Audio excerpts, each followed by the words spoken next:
BCCI இது மூலமாக இன்னைக்கு அறிவிக்குது, இவங்க யாருமே எங்களுடைய டைட்டில் ஸ்பான்சரோ எங்க கூட எந்த ரிலேஷன்ஷிப்ல இருக்க போறது கிடையாது, எங்களுடைய வீரர்களுக்கு என்டார்ஸ்மெண்ட்ஸ் பண்ண போறது கிடையாது அப்படிங்கிற அறிவிப்பை பிசிசிஐ அறிவிச்சதுக்கு அப்புறமா எஸ் ஒரு வழியா பிசிசிஐக்கு அறிவு வேலை செஞ்சிருக்குது, மூளை எட்டி பார்த்துருக்கு கொஞ்சமாவது டிங்குன்னு.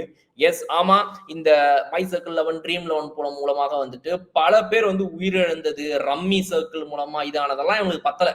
நடுவுலயே வந்துட்டு இந்த சென்ட்ரல் கவர்மெண்ட் என்ன விஷயத்த கொண்டு வந்துச்சுன்னா, இனிமேல் எந்த ஒரு பெட்டிங் ஆப்ஸ்மே வந்துட்டு மக்களால் வந்து உபயோகிக்கப்படாது, இந்த நாட்டுல வந்து நாங்க பேன் பண்ண போறோம், கவலைப்படாதீங்க, பெட்டிங் ஆப்ஸ் பேன் ஹே அப்படின்னு. அப்புறம் நம்மள நீ என்ன மொத்தமா தமிழ்ல தானே பேன் பண்ணுவ, நீ என்ன பெட்டிங் ஆப் எல்லாம் பேன் பண்ற அப்படின்னு கேட்டதுக்கு ஆமா ஆமா பண்றோம் நாங்க.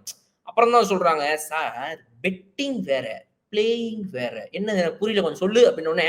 சார் பெட்டு அப்படின்னா இது வந்து நடக்கும் பார் அப்படின்னு சொல்லிட்டு அது மேல பணத்தை கட்டி ஐயோ நடக்கல ஐயோ போச்சு அப்படிங்கிறது பெட்டிங் சார். இது பிளேயிங், இது வந்து ஸ்கில் பேஸ்டு ஒரு மேட்ச். இந்த மேட்சை வந்து நீங்க கெஸ் பண்றீங்க, இது நடக்கலாம் அது நடக்கலாம், இது நடந்தா அது நடந்தான்னு சொல்லிட்டு உங்களுடைய மூளையை பயன்படுத்தி நீங்க லக் கேம் விளையாடல, அது வந்து லக்கு.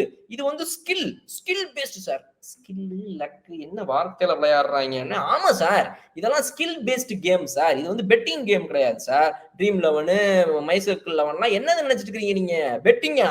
ஐயோ உங்களுக்கு ஒண்ணுமே தெரியல வாங்க அப்படின்னு சொல்லிட்டு நம்மள முட்டா பேலாக்கினானுங்க.